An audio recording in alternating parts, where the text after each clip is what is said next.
श्री रविंद्र सिंह जी पाटी। धन्यवाद सभापति महोदय, मुझे आपने बोलने का मौका दिया। और सबसे बड़ी चीज, विश्वविद्यालयों से जुड़ी हुई चर्चा चल रही है, कुल गुरु की बात चल रही है। गुरुर ब्रह्मा गुरुर विष्णु गुरुर देवो महेश्वराय, गुरुर साक्षात परब्रह्म तमसे श्री से गुरुवे नमः। गुरु की जब बात करते हैं तो अपने आप में बहुत बड़ी एक छवि होती है।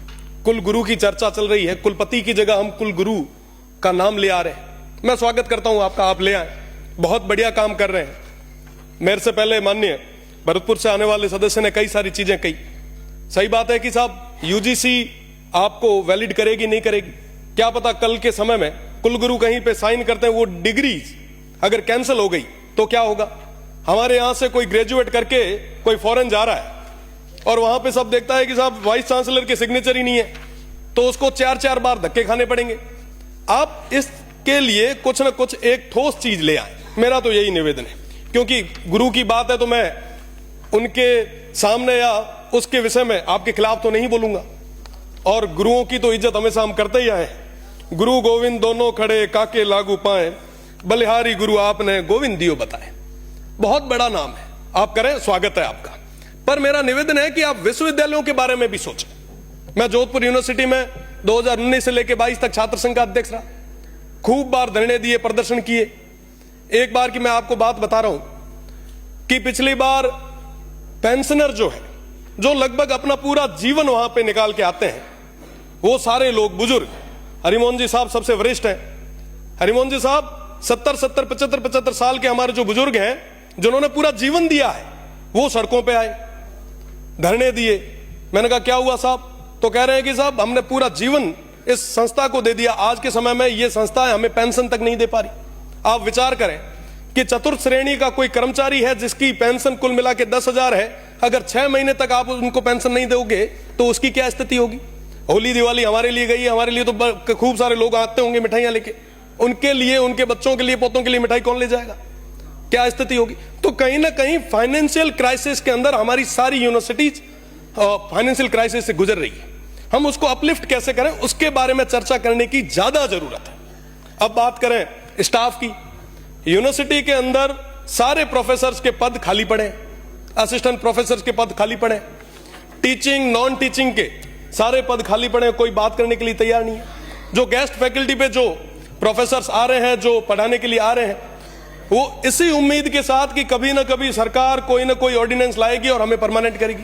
तो मेरा तो निवेदन है कि जो गेस्ट फैकल्टी पे आ रहे हैं, आप उनको परमानेंट करें। नॉन टीचिंग के जो स्टाफ है, लगभग काफी लोग तो ऐसे हैं जिन्होंने पूरा जीवन दे दिया, अभी तक वो टेम्परेरी है, उन लोगों को आप परमानेंट करें। साथ ही साथ मैं स्टूडेंट्स की बात करूं, आप बहुत एक्टिव हैं, माननीय मंत्री जी बहुत लांठा है। आपसे तो मेरा ये निवेदन है कि आप उन यूनिवर्सिटीज में, उन हॉस्टल्स में, उन विद्यार्थियों के साथ में एक एक दिन, एक एक रात गुजार के आए। आप वहां की हॉस्टल्स की स्थिति देखें, वाकई लगेगा स्टूडेंट्स को कि हमारे माननीय मंत्री जी बहुत एक्टिव हैं। आप वहां पे जाएंगे तो देखेंगे कि साहब हमारे पास क्वालिटी की कोई कमी नहीं है, कोई कमी नहीं है। बहुत ब्रिलियंट स्टूडेंट हमारे यहां पे है।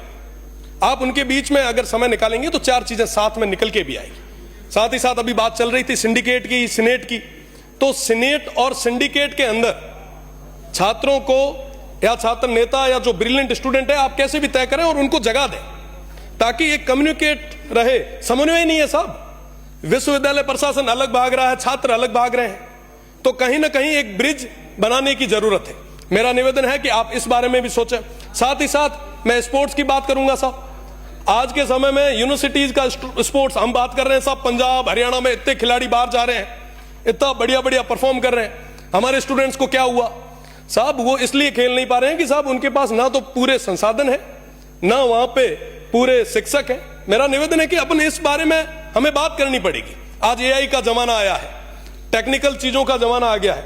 हमारे बच्चे आज के समय में ग्रेजुएट होके बेरोजगार होते जा रहे हैं। एक लंबी फेरियस्त हमारे पास, एक दिनों दिन ये आंकड़ा बढ़ता जा रहा है। साहब हमें विचार करना पड़ेगा कि हम जिस ओर जा रहे हैं, क्या वो रास्ता सही है।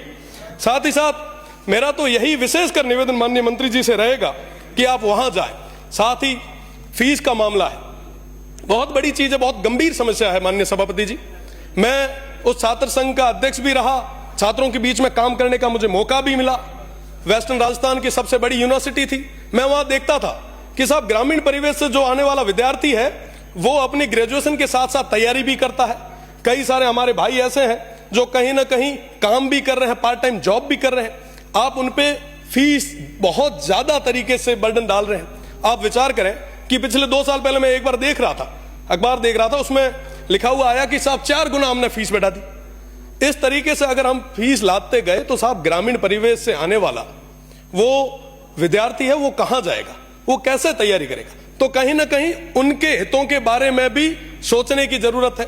साथ ही साथ क्लासेज वगैरह की अगर मैं बात करूं, लगभग सभी विश्वविद्यालय से निकल के आए हैं। हमारे मनीष भाई हंस रहे हैं, तो मनीष भाई आप देखते होंगे कि कहीं पे भी क्लासेज पूरे तरीके से नहीं लग रही।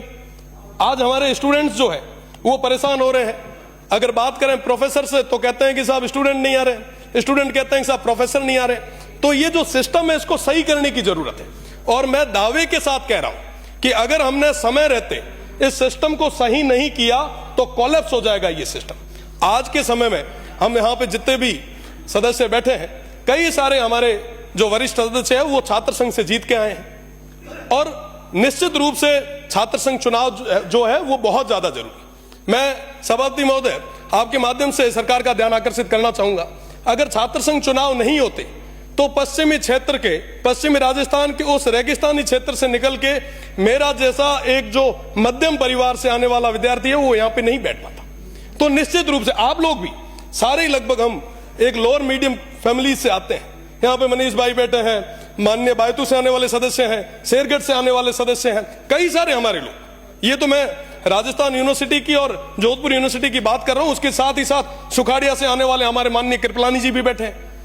तो निश्चित रूप से ये छात्र संघ चुनाव होंगे तो नए युवाओं को राजनीति में आने का एक मौका मिलेगा। और निश्चित रूप से अगर आपको लग रहा है कि साहब चुनाव सही नहीं हो रहे तो आप उसके ऊपर कहीं ना कहीं 4 नियम ज्यादा लगाएं, लॉ एंड ऑर्डर को मेंटेन करने के लिए फोर्स ज्यादा लगाएं, पर छात्र संघ चुनाव कराएं ताकि नए युवाओं को आगे आने का मौका मिले।